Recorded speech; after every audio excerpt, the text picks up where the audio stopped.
WT के astro sector calendar के साथ मार्केट का एनालिसिस करेंगे। तो निफ्टी को देखेंगे और इस पर्टिकुलर एनालिसिस को करने के लिए मैं यहाँ पे चार्ट को पिछले हफ्ते ले आता हूँ 19 तारीख को।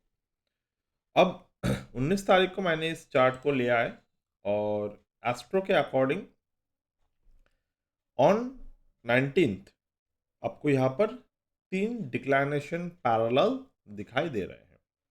पहले हम लोग समझ लेते हैं डिक्लाइनेशन पैरेलल है क्या, और 19 तारीख को पिछले हफ्ते के ये डिक्लाइनेशन पैरेलल मार्केट में मौजूद था। तो डिक्लाइनेशन पैरेलल मार्केट के एक एस्ट्रो इवेंट है। यूजुअली डिक्लाइनेशन पैरेलल से मार्केट का गिरावट अ, होते हैं ऑन द डे और क्रॉस बिलो द डे, और यहाँ पर 14 मेजर एस्पेक्ट्स भी बना हुआ था। तो अगर हम लोग यहाँ पर देखें, मार्केट का जो एक गिरावट स्टार्ट हुआ था वो जनवरी के फर्स्ट वीक से स्टार्ट हुआ था। तो मैं यहाँ पर 1 जनवरी ले आता हूँ। तो जनवरी फर्स्ट मार्केट में 2 डिक्लाइनेशन पैरेलल था इस पर्टिकुलर डेट पे। सेकंड को 1 डिक्लाइनेशन पैरेलल था। फिफ्थ को एक, सिक्स्थ को मार्केट में 1 डिक्लाइनेशन पैरेलल मौजूद था। सेवेंथ को मार्केट में 1 डिक्लाइनेशन पैरेलल था। एट्थ को अगर हम लोग देखें 1 डिक्लाइनेशन पैरेलल मौजूद था। नाइन्थ को मार्केट में 1 डिक्लाइनेशन पैरेलल मौजूद था। 12th को 1 डिक्लाइनेशन पैरेलल सेम। 13 पे 2 था। 14th पे 3 था। 15th पे 2 था। 16th पे भी 2 था। और हमने देखा ऑलरेडी 19th को 3 डिक्लाइनेशन पैरेलल प्लस 3 इनरेस यहाँ पर था। तो अभी हम लोग आते हैं 27 को, कल के दिन। कल के दिन भी एक डिक्लाइनेशन पैरेलल मौजूद है। 28 को भी यहाँ पर 28 को एक्चुअली में नहीं है। 9th को डिक्लाइनेशन पैरेलल यहाँ पर घट रहा है। 30 को भी नहीं है। तो लास्ट जो डिक्लाइनेशन पैरेलल है वो कल के समय तक है। फरवरी मंथ को एक बार हम लोग देख लेंगे। सेकंड को नहीं है। थर्ड को भी नहीं है। फोर्थ को भी नहीं है। फिफ्थ को भी नहीं है। यहाँ पर भी नहीं है। 9, 10, 12, 13, 16, 17, 18 पे 18 को एक एक्लिप्स विंडो ओपन हो रहा है मार्केट में। 19th को नहीं है। 20 तारीख को भी नहीं है। 23, 24, 25, 26, 27। तो मंथ ऑफ फेब्रुआरी को कोई भी डिक्लेरेशन पैरेलल यहाँ पर मौजूद नहीं है। तो अगर हम लोग मार्च पे जाए तो मार्च पे भी ऑलमोस्ट, अगर मैं यहाँ पर देखूँ, यहाँ पर मार्च पे भी नहीं दिख रहा है पहले हमें, और 4 मार्च से यहाँ पर डिक्लारेशन स्टार्ट हो रहा है। तो इसका मतलब क्या है? इसका मतलब क्या, फेब्रुआरी मंथ पे मार्केट जो है वो बिल्कुल भी नीचे की तरफ नहीं आएगा, या फिर जनवरी के बाद फेब्रुआरी से मार्केट जो है वो अपर साइड टर्न करेगा। इन दोनों में से कोई भी यहाँ पर एक्यूरेटली हम लोग नहीं कह सकते, क्योंकि it is a stock market. But जैसे जैसे डिक्लाइनेशन पैरेलल मार्केट में होता है, उस पर्टिकुलर समय में मार्केट में एक गिरावट के पैटर्न हमें पहले भी दिखाई दिए हैं, अभी भी दिखाई दे रहे हैं। जैसे कि अगर मैं यहाँ पर आता हूँ, 25 मार्च से 7 अप्रैल मार्केट में गिरावट आए थे। 25 मार्च से 7 अप्रैल को, ये 2025 की बात है, मार्च 25 को। यहाँ पर देखिए 1 डिक्लेरेशन पैरेलल, यहाँ पे नहीं है 26 को, 27 पे भी नहीं है, 28 पे भी नहीं है, 31 पे भी नहीं है। तो यहाँ पर बिना डिक्लेरेशन पैरेलल के भी मार्केट नीचे की तरफ हमें देखने को मिले। तो डेफिनेटली ये कोई कॉन्क्रीट एविडेंस तो नहीं है मार्केट में कि डिक्लेरेशन पैरेलल होने पर मार्केट में गिरावट या फिर अपर साइड मोड दिखाई देता है। तो पहले हम लोग इस चीज़ को क्लियर कर देते हैं। अब बात यह है कि मार्केट में तो फिर हम लोग क्यों देख रहे हैं इसको, जैसे कि इस पर्टिकुलर पैरेलल को हम लोग क्यों देख रहे हैं, क्योंकि यहाँ पर हमें मार्केट में एक प्राइस टू टाइम स्क्वायरिंग देखने को मिलते हैं अगर मार्केट में उस पर्टिकुलर समय डिक्लेरेशन पैरेलल हो। तो हमने ऑलरेडी ऑब्जर्व किए और मार्केट में अभी तक जो गिरावट के माहौल है यहाँ पर हर एक समय मार्केट में हमें वही पैटर्न दिखाई दिए हैं।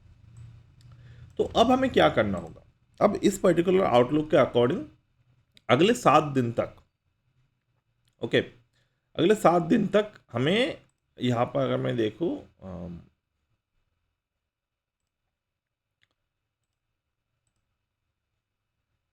नेक्स्ट 7 दिन तक मार्केट में कैपिटल मार्केट को हमें ऑब्जर्व करना चाहिए। अगले 14 दिन तक हेल्थ केयर सर्विसेज को ऑब्जर्व करना चाहिए ओवरऑल। और अगर मैं यहाँ पर एवरेज स्ट्रेंथ से पैटर्न को ढूंढूं तो मुझे हेल्थ केयर सर्विसेज और फार्मास्यूटिकल एंड बायोटेक्नोलॉजी को ऑब्जर्व करना चाहिए। अगर मैं अगले 7 दिन को ही सिर्फ देखता हूँ यहाँ पे, तो हेल्थ केयर सर्विसेज को मुझे देखना है। ओके, तो हेल्थ केयर सर्विसेज के जो भी स्टॉक्स है, health care services, pharmaceutical, biotechnology, capital market, यहाँ पर अगर मैं देखूँ 26 तारीख से लेकर 1 तारीख तक, तो इस जोन पे मार्केट शायद यहाँ पर एक बॉटम क्रिएट कर सकते हैं एज पर द आउटलुक। तो इस पर्टिकुलर सेक्टर में मुझे देखना होगा, जैसे कि एपोलो हॉस्पिटल को हम लोग देख सकते हैं, फार्मास्यूटिकल के जो भी है वहाँ पर हम लोग देख सकते हैं। तो हम लोग क्या करेंगे, यहाँ पे हम लोग इंडाइसिस पे जाएंगे और देखेंगे फार्मा इंडेक्स को हम लोग ऑब्जर्व करते हैं। फार्मा का अगर मैं ऑब्जर्व करूँ तो क्या यहाँ पर बॉटम के कोई भी समय है वो हमें देखना होगा। अगर मैं यहाँ पर प्रीवियसली बना हुआ रेंज को देखूँ, ये मार्केट के प्रीवियसली बना हुआ सपोर्ट था इस जोन पे। तो इस जोन पे अगर मैं देखूंगा तो मार्केट यहाँ तक आ सकते हैं डेफिनेटली। आने के बाद क्या यहाँ से टर्न कर सकता है आने वाले समय में, वो हमें ऑब्जर्व करना होगा। तो खैर फिलहाल तो कोई बहुत ज़्यादा यहाँ पे पॉजिटिविटी नहीं दिखाई दे रहे हैं, क्योंकि मार्केट जो है वो 40 के नीचे है RSI, और ओवरऑल जो मार्केट की डायरेक्शन है ये कुछ तो ज़्यादा यहाँ पर नहीं दिखाई दे रहे हैं कि ऊपर की तरफ रिकवरी मोड पे जाएगा। बट हमने डेट्स को यहाँ पे देखा है, और बाई वॉचिंग द डेट्स हम लोग को यहाँ से उस डेट के अराउंड ट्रेड को देखना होगा। तो यहाँ पर अगर मैं बैंक निफ्टी को देखूँ तो बैंक निफ्टी ने क्या किया, डेली चार्ट पे 38 के 40 के नीचे क्लोज दिया है। तो ये एक बात है कि बैंक निफ्टी का जो गिरावट है वो कम है निफ्टी के तुलना में। अगर हम लोग देखें तो बैंक निफ्टी में गिरावट कम है। तो आइदर ये हो सकते हैं कि बैंक निफ्टी के साथ मार्केट रिकवरी हो, या फिर हो सकते हैं कि बैंक निफ्टी यहाँ पे गिरावट दिखाए और due to the bank Nifty market में हमें गिरावट देखने को मिले। अब यहाँ तक तो हमने थियोरेटिकल एनालिसिस किए। अब मैं बैंक निफ्टी का एक इनडेप्थ चार्ट आपके साथ शेयर करूँगा। चलिए हम लोग बैंक निफ्टी के इनडेप्थ चार्ट शेयर करते हैं। उसको समझने के लिए मुझे यहाँ पर बैंक निफ्टी को मार्क करना होगा स्विंग के अकॉर्डिंग। तो मैं यहाँ पे यहाँ से स्टार्ट करता हूँ। लो बनाया मार्केट ने, हाई बनाए, लो बनाया, दोबारा से मार्केट हाई बनाया और यहाँ पर लो बनाया। अब यहाँ पर एक पर्टिकुलर पैटर्न बने, कौन से, as per the Elliott wave market अगर नया सपोर्ट बनाते हैं प्रीवियस रेजिस्टेंस के ऊपर without crossing the previous resistance on the downward side, तो वहाँ से मार्केट में काफ़ी अच्छे टॉप मार्केट में काफ़ी अच्छे टॉप तक मार्केट जा सकते हैं। तो अगर हम लोग ये थ्योरी को फॉलो करें तो यहाँ से मार्केट का एक रेंज बनना स्टार्ट हुआ। तो यहाँ से जो अगर रेंज बनेगा तो कहाँ तक जाएगा प्राइस? यूजुअली प्राइस यहाँ से 3 तरीके से अपर साइड जा सकते हैं। एक तो फिबोनाची हमने ड्रॉ कर लिए। पहला जो वेव ए है उसके 2.618 जो टारगेट वाइज हमें अचीव हो चुके हैं।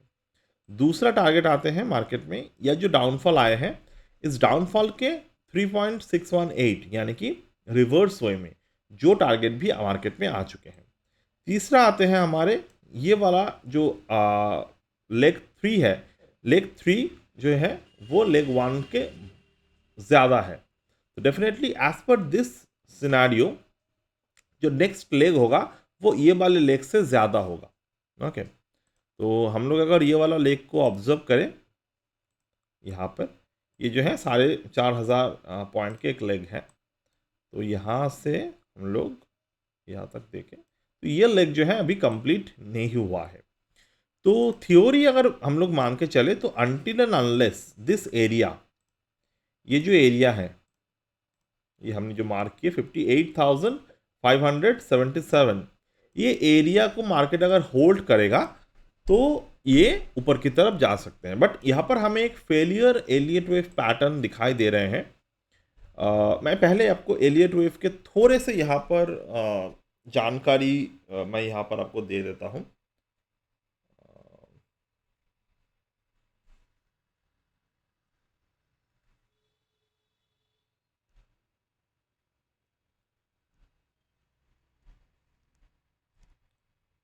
ठीक है, बाद में हम लोग उस पर देखेंगे।